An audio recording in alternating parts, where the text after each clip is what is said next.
ರಾಮಾಯಣದ ಸಂದರ್ಭದಲ್ಲಿ ದಶರಥ ಒಂದು ಯುದ್ಧವನ್ನ ಮಾಡಬೇಕಾಗಿದ್ರೆ ಆತನ ರಥದ ಚಕ್ರದ ಕೀಲಿ ಬಿದ್ದು ಹೋಗ್ಬೇಕಾಗಿದ್ರೆ ಕೈಕೇಯಿ ತನ್ನ ಪತಿಗೆ ಯಾವತ್ತೂ ಜಯ ಸಿಗಬೇಕು, ತನ್ನ ಪತಿ ಸೋಲ್ಬಾರದು ಅನ್ನುವಂತಹ ಕಾರಣಕ್ಕೆ ತನ್ನ ಕಿರುಬೆರಳನ್ನ ಕೀಲಿಯ ಬದಲು ಇಟ್ಟು ಆ ಯುದ್ಧದಲ್ಲಿ ದಶರಥನನ್ನ ಗೆಲ್ಲುವಂತೆ ಮಾಡ್ತಾಳೆ.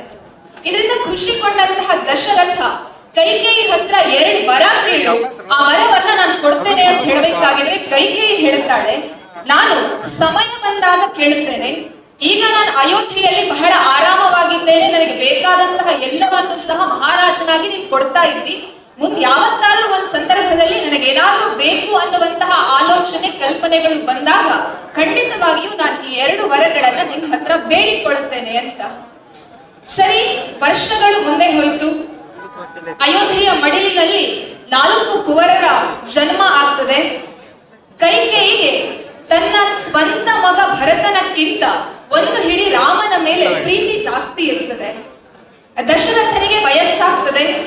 ಇನ್ನೇನು ತಾನು ಸಿಂಹಾಸನದಿಂದ ಕೆಳಗಡೆ ಇಳಿದು ನನ್ನ ಮಗನಿಗೆ ಸಿಂಹಾಸನವನ್ನ ಕೊಡಬೇಕು ಅನ್ನುವಂತಹ ಆಲೋಚನೆ ಬಂದದ್ದೇ ತಡ.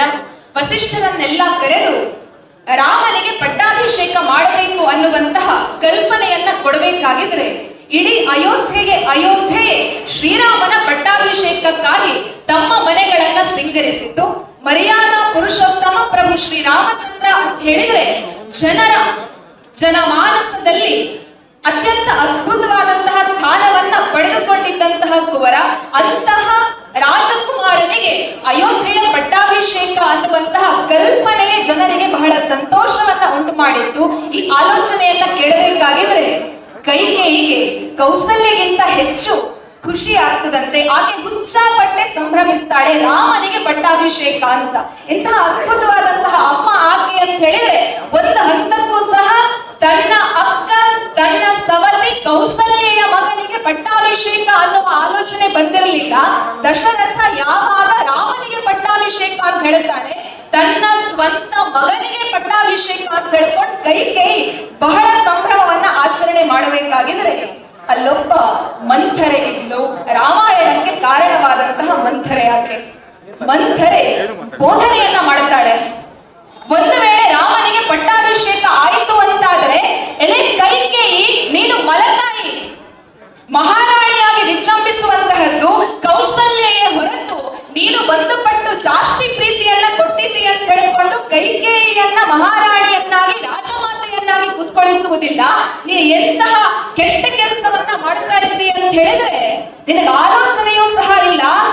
ಕೈಕೇಯಿ 2 ವರ ಇದೆ, ಆ ವರವನ್ನ ಕೇಳುವಂತಹ ಸಂದರ್ಭ ಬಂದಿದೆ.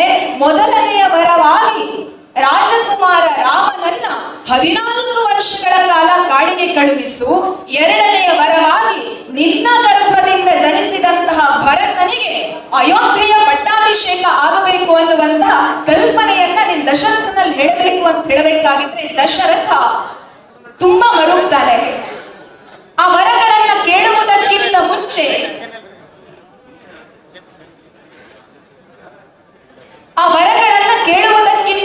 ಮುಂಚೆ ವರಗಳ ನೆನಪನ್ನ ಮಾಡಬೇಕಾಗಿದ್ರೆ ದಶರಥ ಹೇಳ್ತಾನಂತೆ, ರಘುಕುಲ ವಂಶ ಎಂಥದ್ದು ಅಂತ ಹೇಳಿದ್ರೆ ಮಾತಿಗೆ ತಪ್ಪದೇ ಇರುವಂತಹ ವಂಶ.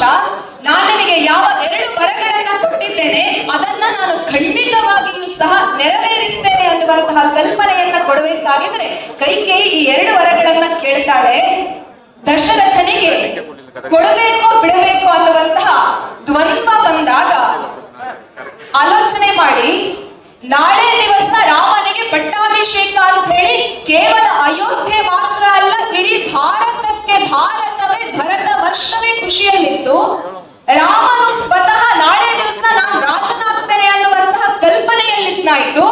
ಸೀತೆ ಜನಕ ವಂಶದ ಕುವರಿ, ಜನಕ ರಾಜನ ಮಗಳು, ರಾಮನ ಪತ್ನಿಯಾಗಿ ತಾನು ಸಹ ಪಟ್ಟಾಭಿಷಿಕ್ತನಾಗುವಂತಹ ರಾಮನ ಪತ್ನಿಯಾಗಿ ಮಹಾರಾಣಿಯಾಗಿ ಇರಬಹುದು ಅನ್ನುವಂತಹ ಕಲ್ಪನೆಯಲ್ಲಿ ತೇಲಾಡ್ತಾ ಓಲಾಡ್ತಾ ಇದ್ದಂತಹ ರಾಮ ಮತ್ತು ಸೀತೆಗೆ ಈ ವಿಷಯ ಗೊತ್ತಾಗಬೇಕಾಗಿದ್ರೆ ರಾಮ ಒಂದಿನಿತೂ ಕೂಡ ನಾನು ಹೋಗುವುದಿಲ್ಲ, ಮಾತು ಕೊಟ್ಟದ್ದು ನೀನಲ್ವಾ ಅಪ್ಪ, ನನಗೂ ಅದಕ್ಕೂ ಸಂಬಂಧವೇ ಇಲ್ಲ ಅನ್ನುವಂತಹ ಆಲೋಚನೆಯನ್ನ ಮಾಡಲಿಲ್ಲ.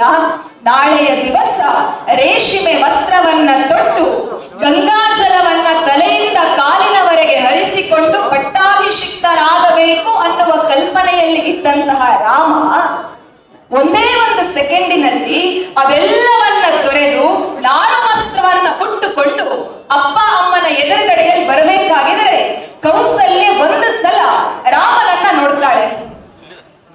ನೀನ್ ಯಾಕೆ ಕಾಡಿಗೆ ಹೋಗಬೇಕು ಅನ್ನುವಂತಹ ಕಲ್ಪನೆಯನ್ನ ಕೌಸಲ್ಯ ಕೊಡಬೇಕಾಗಿದ್ರೆ ರಾಮ ಹೇಳುವಂತಹ ಆಲೋಚನೆ ಎಷ್ಟು ಅದ್ಭುತವಾಗಿದೆ ಅಂತ ಹೇಳಿದ್ರೆ, ನನ್ನ ವಂಶ ಅದು ಸೂರ್ಯ ವಂಶ ಆಗಿದ್ದರೂ ಸಹ ನನ್ನ ವಂಶವನ್ನ ಜಗತ್ತಿನ ಜನ ಇಕ್ಷ್ವಾಕು ವಂಶ ಅಂತ ಕರೀತಾರೆ. ಇಕ್ಷ್ವಾಕು ಮಹಾರಾಜನನ್ನ ಬೆಳೆಸಿದ ಅಮ್ಮ ಸಂಸ್ಕಾರವನ್ನ ಕೊಟ್ಟು ಬೆಳೆಸಿದ್ಲಾಯ್ತು. ಅಂತಹ ಇಕ್ಷ್ವಾಕು ವಂಶದಿಂದ ಬಂದಂತಹ ರಾಮ ನಾನು ಎಂತಹ ವಂಶದಿಂದ ಬಂದಿದ್ದೇನೆ ಅಂತ ಹೇಳಿದ್ರೆ, ಜಗತ್ತಿನ ಜನರು ಚಕ್ರವರ್ತಿ ಅಂತ ಹೇಳಬೇಕಾಗಿದ್ರೆ ನೋಡುವಂತಹದ್ದು ಸೂರ್ಯ ವಂಶದ ಮಾಂಧಾತ ಚಕ್ರವರ್ತಿಯನ್ನ. ಅಂತಹ ಚಕ್ರವರ್ತಿಯನ್ನ ಕೊಟ್ಟಂತಹ ರಘುಕುಲ ವಂಶದಿಂದ ನಾನು ಬಂದಿದ್ದೇನೆ. ಎಲ್ಲವನ್ನ ಬಿಡಿ ಅಮ್ಮ, ಆಸ್ತಿ ಪಾಸ್ತಿ ಮನೆ ಮಠ ಹೆಂಡತಿ ಸಂಪತ್ತು ಇವೆಲ್ಲವನ್ನೂ ಸಹ ಬಿಟ್ಟು ಸತ್ಯ ಮತ್ತು ಧರ್ಮಕ್ಕಾಗಿ ಸಿಂಹಾಸನವನ್ನ ತ್ಯಜಿಸಿದಂತಹ ರಾಜ ಹರಿಶ್ಚಂದ್ರನ ವಂಶದಿಂದ ನಾನು ಬಂದಿದ್ದೇನಮ್ಮ. ಅಪ್ಪನ ಮಾತನ್ನ ಉಳಿಸಿಕೊಳ್ಳುವುದಕ್ಕಾಗಿ ನಾನು ಕಾಡಿಗೆ ಹೋಗುವುದು ಶತಸಿದ್ಧ ಅಂತ ಹೇಳಿಕೊಂಡು ನಾರುಮಡಿಯನ್ನ ಉಟ್ಟು ರಾಮ ನಿಲ್ಲಬೇಕಾಗಿದ್ರೆ ಅದರ ಹಿಂದುಗಡೆ ಇದ್ದಂತಹ ಆಲೋಚನೆ, ರಾಮನ ಅಮ್ಮ ಕೌಸಲ್ಯೆ ತೊಟ್ಟಿಲನ್ನ ತೂಗಬೇಕಾಗಿದ್ರೆ ಧರ್ಮ ಮತ್ತು ಸತ್ಯದ ದಾರಿಯಲ್ಲಿ ಒಬ್ಬ ಮಗು ಹೇಗೆ ನಡಿಬೇಕು ಅನ್ನುವಂತಹ ಆಲೋಚನೆಯನ್ನ ಕಟ್ಟಿಕೊಟ್ಟ ಸಂಸ್ಕಾರದಿಂದ.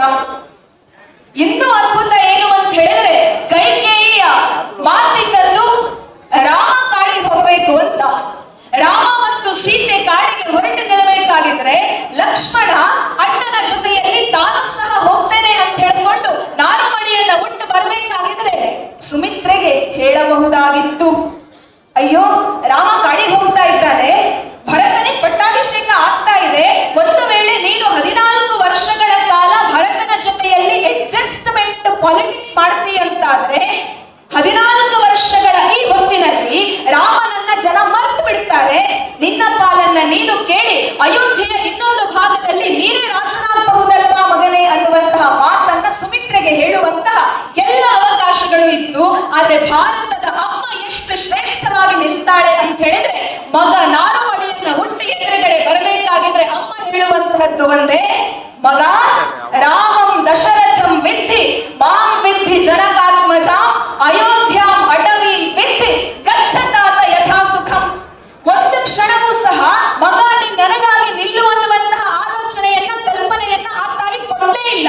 ಬದಲಾಗಿ ಆ ತಾಯಿ ಹೇಳ್ತಾಳೆ, ಮಗ ನೀನ್ ಕಾಡಿಗೆ ಹೋಗಬೇಕಾಗಿದ್ರೆ ಅಪ್ಪನ ಅಪ್ಪುಗೆ ಬೇಕು ಅನ್ನುವಂತಹ ಸಂದರ್ಭ ನಿನಗೇನಾದ್ರೂ ಬಂತು ಅಂತಾದ್ರೆ, ಅಪ್ಪನ ಬೆಚ್ಚನೆಯ ಮುತ್ತು ನಿನಗೆ ಬೇಕು ಅನ್ನುವಂತಹ ಏನೋ ಒಂದು ಸಂದರ್ಭ ಬಂತು ಅಂತಾದ್ರೆ ಹಿಂದೆ ಮುಂದೆ ನೋಡಬೇಡ, ನಿನ್ನ ಜೊತೆಯಲ್ಲಿರುವಂತಹ ರಾಮನನ್ನೇ ಅಪ್ಪ ಅಂತ ಕರೆದು ಬಿಡು, ದಶರಥ ಅವನೇ ಆಗ್ತಾನೆ. ನೀನು ಕಾಡಿನಲ್ಲಿರಬೇಕಾಗಿದ್ರೆ ಅಮ್ಮನ ನೆನಪು ನಿನಗೆ ಕಾಡಬಹುದು, ಅಮ್ಮನ ಪ್ರೀತಿ, ಅಮ್ಮನ ಮಮತೆ, ಅಮ್ಮನ ವಾತ್ಸಲ್ಯ ನಿನಗೆ ಬೇಕು ಅಂತ ಅನ್ನಿಸಬಹುದು.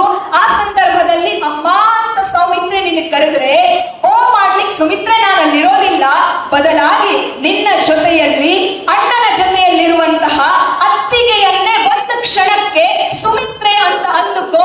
ಜೊತೆಯಲ್ಲಿರುವಂತಹ ಅತ್ತಿಗೆಯಲ್ಲಿ ನಿನ್ನ ಅಮ್ಮನನ್ನ ಕಾಣುವಂತಹ ಶ್ರೇಷ್ಠ ಮೈದುನ ನೀನಾಗು ಅನ್ನುವಂತಹ ಕಲ್ಪನೆಯನ್ನ ಕೊಟ್ಟದ್ದು ಭಾರತದ ಅಮ್ಮ. ಅಯೋಧ್ಯೆಯಲ್ಲಿರಬಹುದಾಗಿದ್ದಂತಹ ರಾಜ ವೈಭೋಗದಲ್ಲಿ ಇರಬಹುದಾದಂತಹ ನೀನಿವತ್ತು ಕಾಡಿಗೆ ಹೋಗ್ತಾ ಇದ್ದಿ, ನಿನ್ನನ್ನ ಯಾಕೆ ನಾನು ಕಾಡಿಗೆ ಕಳಿಸ್ತೇನೆ ಅಂತ ಹೇಳಿದ್ರೆ, ರಾಮನಿಗೆ ಸೀತೆಗೆ ಕಾಡಿನಲ್ಲಿ ಏನಾದರೂ ತೊಂದರೆಗಳು ಬರುವಂತಹ ಸಂದರ್ಭ ಉಂಟಾದರೆ ಒಂದಿನಿತೂ ಸಹ ಆಲೋಚನೆಯನ್ನ ಮಾಡಬೇಡ. ಆ ಕಷ್ಟಗಳು ರಾಮ ಮತ್ತು ಸೀತೆಯನ್ನ ತಾಗುವುದಕ್ಕಿಂತ ಮೊದಲು ಲಕ್ಷ್ಮಣ ನಿನ್ನನ್ನ ಮೆಟ್ಟಿ ಅವುಗಳು ಸಾಗಬೇಕು.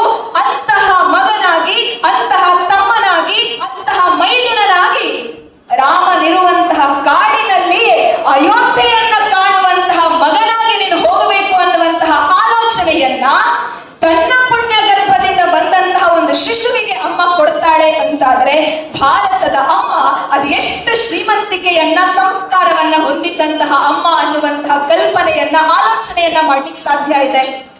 ರಾಮಾಯಣವನ್ನ ಓದಬೇಕಾಗಿದ್ರೆ ಕೈಕೇಯಿ ತುಂಬಾ ಕೆಟ್ಟವಳು ಅಂತ ಅನ್ನಿಸ್ತದೆ. ಪ್ರತಿ ಹಂತದಲ್ಲಿಯೂ ಸಹ ಕೈಕೇಯಿಯನ್ನ ಮಂಥರೆಯನ್ನ ಕೆಟ್ಟ ಕೆಟ್ಟ ಆಲೋಚನೆಗಳಿಂದ ನಾವು ನೋಡುತ್ತೇವೆ. ಆದರೆ ಅದೇ ಕೈಕೇಯಿಯ ಪುಣ್ಯ ಗರ್ಭದಿಂದ ಹೊರಗಡೆ ಬಂದಂತಹ ಭರತ, ಅದೇ ಕೈಕೇಯಿಯ ಸಂಸ್ಕಾರ ಸಂಸ್ಕೃತಿಯನ್ನ ಅಳವಡಿಸಿಕೊಂಡು ಬಂದಂತಹ ಭರತ ಎಷ್ಟು ಅದ್ಭುತವಾದಂತಹ ಮಾತುಗಳನ್ನ ಹೇಳ್ತಾನೆ ಅಂತ ಹೇಳಿದ್ರೆ, ಭರತನಿಗೆ ಪಟ್ಟಾಭಿಷೇಕ ಅಂತ ಹೇಳಬೇಕಾಗಿದ್ರೆ ಭರತ ತಾನು ರಾಜ ಆಗ್ತೇನೆ ಅಂತ ಮೆರೆದಾಡಬಹುದಾಗಿತ್ತು. ಅಣ್ಣನಿಗಿಲ್ಲದ ಸುಖ ನನಗೇನಕ್ಕೆ ಅನ್ನುವಂತಹ ಕಲ್ಪನೆಯನ್ನ ಮಾಡಿಕೊಂಡು ತಾನು 14 ವರ್ಷಗಳ ಕಾಲ ನಾರುಮಡಿಯನ್ನು ಉಟ್ಟುಕೊಂಡು ರಾಮನ ಪಾದುಕೆಯನ್ನ ಸಿಂಹಾಸನದ ಮೇಲೆ ಇಟ್ಟುಕೊಂಡು ರಾಮನಿಂದ ಒಂದು ವಚನವನ್ನ ತೆಗೆದುಕೊಳ್ತಾನೆ. ನೀನು 14 ವರ್ಷಗಳ ನಂತರ ಒಂದೇ ಒಂದು ದಿವಸ ಹೆಚ್ಚಾಗಿ ಅಯೋಧ್ಯೆಯನ್ನ ತಲುಪಿದರೂ ಸಹ ನೀನ್ ನನ್ನನ್ನ ನೋಡ್ಲಿಕ್ಕೆ ಸಾಧ್ಯ ಇಲ್ಲ, ನನ್ನ ಶವವನ್ನ ನೋಡ್ಲಿಕ್ಕೆ ಮಾತ್ರ ನಿಂದ ಸಾಧ್ಯ ಇರುವುದು. ನೀನು 14 ವರ್ಷಗಳು ಕಳೆದ ಕೂಡಲೇ ನಿನ್ನ ಹೆಜ್ಜೆಯನ್ನ ಅಯೋಧ್ಯೆಯಲ್ಲಿ ಇಡಬೇಕು ಅನ್ನುವಂತಹ ಆಲೋಚನೆಯನ್ನ ಒಬ್ಬ ಭರತ, ಭಾರತದ ಭರತ ಜಗತ್ತಿಗೆ ಕೊಡ್ತಾನೆ ಅಂತಾದರೆ ಅದರ ಹಿಂದುಗಡೆ ಇದ್ದದ್ದು ಕೈಕೇಯಿ ಅನ್ನುವಂತಹ ಆಲೋಚನೆ. ಭಾರತದ ತಾಯಂದಿರು ಅಂತ ಹೇಳಿದ್ರೆ ತೊಟ್ಟಿಲನ್ನ ತೂಗಬೇಕಾಗಿದ್ರೆ, ಚಂದ್ರನನ್ನ ತೋರಿಸಿಕೊಂಡು ಊಟವನ್ನ ಕೊಡಬೇಕಾಗಿದ್ರೆ ಕಾಗಕ್ಕ ಗುಬ್ಬಕ್ಕ ಕಥೆಗಳನ್ನ ಹೇಳಿ ಬೆಳೆಸುವಂತಹದ್ದಲ್ಲ. ಭರತ ವರ್ಷದ ಅತ್ಯಂತ ಶ್ರೇಷ್ಠವಾಗಿರುವಂತಹ ಸಂಸ್ಕೃತಿಯನ್ನ, ಸಂಸ್ಕಾರವನ್ನ, ಆಲೋಚನೆಗಳನ್ನ ಕೊಟ್ಟು ಬೆಳೆಸುವಂತಹ ಅತ್ಯಂತ ಶ್ರೇಷ್ಠವಾದಂತಹ ನೆಲ ನಮ್ಮ ದೇಶದ್ದು. ನಾವೆಲ್ಲ ಭೀಷ್ಮನ ಭೀಷಣವಾದಂತಹ ಪ್ರತಿಜ್ಞೆಯನ್ನ ಕೇಳಿದ್ದೇವೆ. ಶಂತನು ಮಹಾರಾಜನಿಗೆ ಗಂಗೆ ಹೋದ ನಂತರ, ಬಿಟ್ಟು ಹೋದ ನಂತರ ಸತ್ಯವತಿಯ ಮೇಲೆ ಪ್ರೇಮಾಂಕುರವಾಗ್ತದೆ. ಸತ್ಯವತಿಗೆ ಶಂತನು ಮಹಾರಾಜನಿಗೆ ದೇವವ್ರತ ಅನ್ನುವಂತಹ ಮಗ ಇದ್ದಾನೆ ಅನ್ನುವಂತಹ ಸತ್ಯ ಗೊತ್ತಿರುವುದಿಲ್ಲ. ಸತ್ಯ ಗೊತ್ತಾಗಬೇಕಾಗಿದ್ರೆ ಸತ್ಯವತಿಯ ಅಪ್ಪ ಶಂತನು ಮಹಾರಾಜನಲ್ಲಿ ಒಂದು ಕಂಡೀಷನ್ ಹಾಕ್ತಾರೆ. ನೀನು ಸತ್ಯವತಿಯನ್ನ ಮದುವೆ ಆಗಬೇಕು ಅಂತಾದ್ರೆ ಯಾವುದೇ ಕಾರಣಕ್ಕಾಗಿಯೂ ಸಹ ಗಾಂಗೇಯನನ್ನ ಕುರುವಂಶದ ಸಿಂಹಾಸನದ ಮೇಲೆ ನೀನು ಕುತ್ಕೊಳಿಸಬಾರದು ಅಂತ. ಸರಿ, ಭೀಷ್ಮ ಭೀಷಣವಾದಂತಹ ಪ್ರತಿಜ್ಞೆಯನ್ನ ಮಾಡ್ತಾನೆ. ನಾನು ಯಾವುದೇ ಕಾರಣಕ್ಕೂ ಸಹ ಮದುವೆಯಾಗುವುದಿಲ್ಲ, ಸತ್ಯವತಿಯ ಗರ್ಭದಿಂದ ಯಾವ ಮಕ್ಕಳು ಬರ್ತಾರೆಯೋ ಅವರಿಗೆ ಕುರುವಂಶದ ಪಟ್ಟ ಅನ್ನುವಂತಹ ಭೀಷಣವಾದಂತಹ ಪ್ರತಿಜ್ಞೆಯನ್ನ ಮಾಡ್ತಾನೆ. ಆದರೆ ಚಿತ್ರಾಂಗದ ಮತ್ತು ವಿಚಿತ್ರವೀರ್ಯರ ಮರಣಾನಂತರ ಕುರುವಂಶದ ಪಟ್ಟದಲ್ಲಿ ಕೂತ್ಕೊಳ್ಳಿಕ್ಕೆ ಯಾರೂ ಇಲ್ಲ ಅಂತ ಹೇಳುವಂತಹ ಒಂದು ಸಂದರ್ಭ ಬಂದಾಗ ಅಮ್ಮ ಸತ್ಯವತಿ ತಾನು ವಲತಾಯಿ ಅನ್ನುವಂತಹ ಆಲೋಚನೆಯನ್ನು ಸಹ ಮಾಡದೆ ಭೀಷ್ಮನ ಹತ್ತಿರ ಬಂದು ಹೇಳ್ತಾರೆ, ಮಗ, ಕುರುವಂಶ ಮುಂದಕ್ಕೆ ಹೋಗಬೇಕು ಅಂತಾದರೆ ಈ ಕುರುವಂಶದ ಸಿಂಹಾಸನಕ್ಕೆ ಒಬ್ಬ ರಾಜಕುಮಾರ ಬೇಕು, ಹಾಗಾಗಿ ನೀನು ಮದುವೆಯಾಗುವಂತ. ಆದರೆ ಗಾಂಗೆಯನನ್ನ ತೂಗಿದಂತಹ ಗಂಗೆ ಹೇಳಿತನವನ್ನ, ಅಸತ್ಯವನ್ನ ಕೊಟ್ಟು ಆತನನ್ನ ಬೆಳೆಸಲಿಲ್ಲ. ಆತ ಹೇಳ್ತಾನೆ, ಅಮ್ಮ ನೀನು ಹೇಳುವಂತಹದ್ದು ಸರಿ ಇರಬಹುದು, ಆದರೆ ಕುರುವಂಶದ ಹೆಮ್ಮೆಯ ಮಗನಾಗಿ ನಾನೇನ್ ಹೇಳಬಲ್ಲೆ ಅಂತ ಹೇಳಿದ್ರೆ, ಒಂದು ವೇಳೆ ಹರಿತಾ ಇರುವಂತಹ ನೀರು ತನ್ನ ಹರಿಯುವಿಕೆಯನ್ನ ಮರೆಯಬಹುದು, ಬೀಸುವಂತಹ ಗಾಳಿ ತನ್ನ ಸ್ಪರ್ಶತ್ವವನ್ನ ಮರೆಯಬಹುದು, ತೇಜಸ್ಸಿನಿಂದ ಹೊಳಿತಾ ಇರುವಂತಹ ಸೂರ್ಯ ಬೆಳಕನ್ನು ಕೊಡುವುದಕ್ಕೆ ಮರೆಯಬಹುದು. ಆದರೆ ಯಾವ ಭೀಷಣವಾದಂತಹ ಪ್ರತಿಜ್ಞೆಯನ್ನ ಮಾಡಿ ನಾನು ಭೀಷ್ಮ ಅಂತ ಎನಿಸಿಕೊಂಡಿದ್ದೇನೆಯೋ ಆ ಭೀಷಣವಾದಂತಹ ಪ್ರತಿಜ್ಞೆಯನ್ನ ಮುರಿಯುವುದಕ್ಕೆ ನನ್ನಿಂದ ಸಾಧ್ಯ ಇಲ್ಲ ಅಂತ ಹೇಳುವಂತಹ ಆಲೋಚನೆಯನ್ನ ಕೊಟ್ಟು ಕುರುವಂಶದ ಸಿಂಹಾಸನಕ್ಕೆ ಯಾವತ್ತೂ ಸಹ ಆಸೆ ಪಡದೆ ತನ್ನ ಜೀವನವನ್ನ ಧರ್ಮಕ್ಕಾಗಿ, ಸತ್ಯಕ್ಕಾಗಿ, ನ್ಯಾಯಕ್ಕಾಗಿ ತೇಯುವಂತಹ ಭೀಷ್ಮನಂತಹ ಒಬ್ಬ ಮಗನನ್ನ ಇಡೀ ಜಗತ್ತಿನಲ್ಲಿ ನಾವು ಕಾಣಬಹುದು ಅಂತಾದರೆ ಅದು ಭಾರತೀಯ ಇತಿಹಾಸದಲ್ಲಿ ಮತ್ತು ಗಾಂಗೇಯನಾಗಿ ಮಾತ್ರ. ಶ್ರೀಕೃಷ್ಣ ಪರಮಾತ್ಮನ ಕೊನೆಯ ದಿನ ಆತನಿಗೆ ಬಿಟ್ಟಂತಹ ಬಾಣ ಚುಚ್ಚಿ ಇನ್ನೇನು ಆತನ ಜೀವನ ಹೊರಟು ಹೋಗಬೇಕು ಅನ್ನುವಂತಹ ಸಂದರ್ಭದಲ್ಲಿ ಆತ ಒಂದು ಸರ್ತಿ ನೋವಿನಿಂದ ಅಮ್ಮ ಅಂತ ಕರೀತಾನಂತೆ. ಆತ ಅಮ್ಮ ಅಂತ ಕರಿಬೇಕಾಗಿದ್ರೆ ಆತನ ಕಣ್ಣ ಮುಂದೆ ಕಾಣಿಸಿದ್ದು 3 ಜನ ತಾಯಂದಿರು. ನಮಗೊತ್ತಿರುವಂತಹದ್ದು ಕೃಷ್ಣನಿಗಿರುವಂತಹದ್ದು 2 ಅಮ್ಮ, ಒಬ್ಬಳು ಹೆತ್ತಾಕೆ, ಇನ್ನೊಬ್ಬಳು ಸಾಕಿದಾಕೆ. ಕೃಷ್ಣನಿಗೂ ಸಹ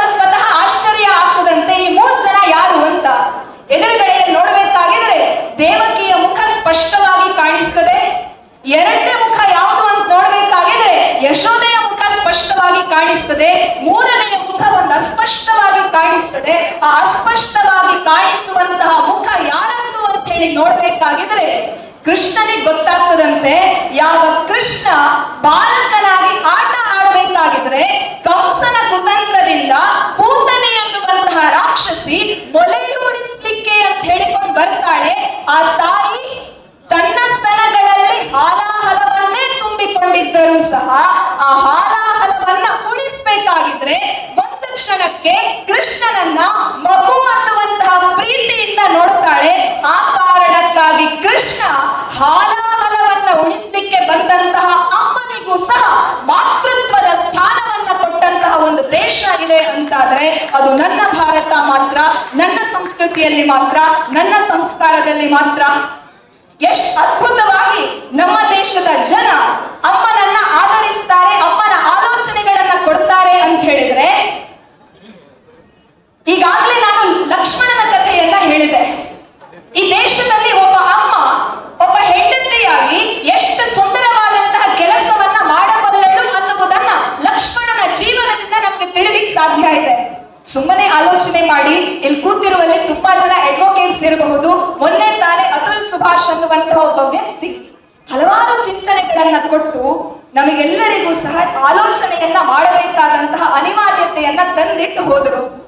ಆದರೆ ಲಕ್ಷ್ಮಣನ ಹೆಂಡತಿ ರಾಮಾಯಣದಲ್ಲಿ ಎಲ್ಲೂ ಸಹ ಎದುರುಗಡೆ ಬರದೆ ಹಿಂದಿನಿಂದ ತನ್ನ ಕೆಲಸವನ್ನ ಮಾಡಿದಂತಹ ಒಬ್ಬ ಅಮ್ಮ. ಸುಮ್ಮನೆ ಆಲೋಚನೆ ಮಾಡಿ, ಹೊಸದಾಗಿ ಮದುವೆಯಾದಂತಹ ಒಬ್ಬ ಅಣ್ಣ ಎಲ್ಲೋ ಕೆಲಸದ ಮೇರೆಗೆ 2 ತಿಂಗಳು 3 ತಿಂಗಳು ಫಾರಿನ್ನಿಗೋ ಬೆಂಗಳೂರಿಗೋ ಹೋಗ್ಬೇಕಾಗಿ ಬರ್ತದೆ. ಹೆಂಡತಿಯನ್ನ ಕರೆದುಕೊಂಡು ಹೋಗ್ಲಿಕ್ಕೆ ಅವಕಾಶ ಇಲ್ಲ ಅಂತಾದ್ರೆ 2 ದಿನ 3 ದಿವಸ 4 ದಿವಸ ಹೆಂಡತಿ ನೋಡ್ತಾಳೆ. 5ನೇ ದಿವಸವೂ ಗಂಡನಿಂದ ಕಾಲ್ ಬರಲಿಲ್ಲ, ಬೆಂಗಳೂರಿಗೆ ಕಳಿಸ್ತಿಲ್ಲ ಅಥವಾ ಫಾರಿನ್ ನಿಂದ ವೀಸಾ ಕಳಿಸ್ತಿಲ್ಲ ಅಂತಾದ್ರೆ ಏನ್ ಮಾಡ್ತಾರೆ?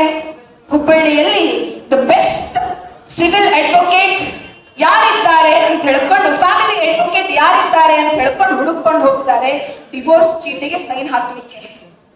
ಆಲೋಚನೆ ಮಾಡಿ, ಯುವರಾಣಿ, ಮಿಥಿಲೆಯ ಯುವರಾಣಿ ಊರ್ಮಿಳೆ ಅಕ್ಕನ ಜೊತೆಯಲ್ಲಿ ಮದುವೆಯಾಗಿ ಬರ್ತಾಳೆ.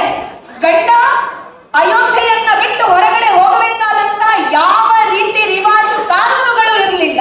ಆ ಹೊತ್ತಿನಲ್ಲಿ ಗಂಡ ಹೊಸದಾಗಿ ಮದುವೆಯಾಗಿ ಕರೆದುಕೊಂಡು ಬಂದಂತಹ ಹೆಂಡತಿಯ ಎದುರಿನಲ್ಲಿ ನಾನು ವಸ್ತ್ರವನ್ನ ಉಟ್ಟುಕೊಂಡು ನಾನು 14 ವರ್ಷ ಕಾಡಿಗೆ ಹೋಗ್ತೇನೆ, ನೀನು ಅಯೋಧ್ಯೆಯಲ್ಲಿ ಕುಳಿತುಕೊಂಡು ಅಪ್ಪ ಅಮ್ಮನ ಸೇವೆಯನ್ನ ಮಾಡುವಂತ ಹೇಳ್ತಾನೆ ಅಂತಾದ್ರೆ ಆ ಊರ್ಮಿಳೆ ಇವತ್ತಿನ ಮಾಡರ್ನ್ ಊರ್ಮಿಳೆ ತರ ಹೇಳಿಲ್ಲ. ನಾನು ಮದುವೆಯಾದ ದಿನನ್ನ ಮಾತ್ರ ಅತ್ತೆ ಮಾವನನ್ನ ನೋಡಿಕೊಳ್ಳುವುದಕ್ಕೆ ಅಲ್ಲ ಅನ್ನುವಂತಹ ಆಲೋಚನೆಯನ್ನ ಕೊಡ್ಲಿಕ್ಕೆ ಆಕೆ ಮಾಡರ್ನ್ ಊರ್ಮಿಳೆ ಆಗಿರ್ಲಿಲ್ಲ, ಆಕೆ ಭಾರತದ ಅಮ್ಮ ಊರ್ಮಿಳೆ ಆಗಿದ್ಲು. ಆಕೆ ಎಷ್ಟು ಶ್ರೇಷ್ಠವಾದಂತಹ ಆಲೋಚನೆಯನ್ನ ಕೊಡ್ತಾಳೆ ಅಂತ ಹೇಳಿದ್ರೆ, 14 ವರ್ಷ ನೀನು ಕಾಡಿಗೆ ಹೋಗು, ಆ 14 ವರ್ಷ ನಿನ್ನ ಅಪ್ಪ ಅಮ್ಮನನ್ನ ನೋಡಿಕೊಳ್ಳುವಂತಹ ಜವಾಬ್ದಾರಿ ನನ್ನದು ಅನ್ನುವಂತಹ ಆಲೋಚನೆಯನ್ನ ಜಗತ್ತಿನ ಇತಿಹಾಸದಲ್ಲಿ ಒಬ್ಬ ತಾಯಿ ಕೊಟ್ಟಿದ್ದಾಳೆ ಅಂತಾದ್ರೆ ಅದು ನನ್ನ ದೇಶದ ಊರ್ಮಿಳೆ ಮಾತ್ರ. ಎಷ್ಟು ಅದ್ಭುತವಾದಂತಹ ಅಮ್ಮ, ಎಷ್ಟು ಅದ್ಭುತವಾದಂತಹ ಭಾರತೀಯ ಪರಂಪರೆ ನಮ್ಮದು.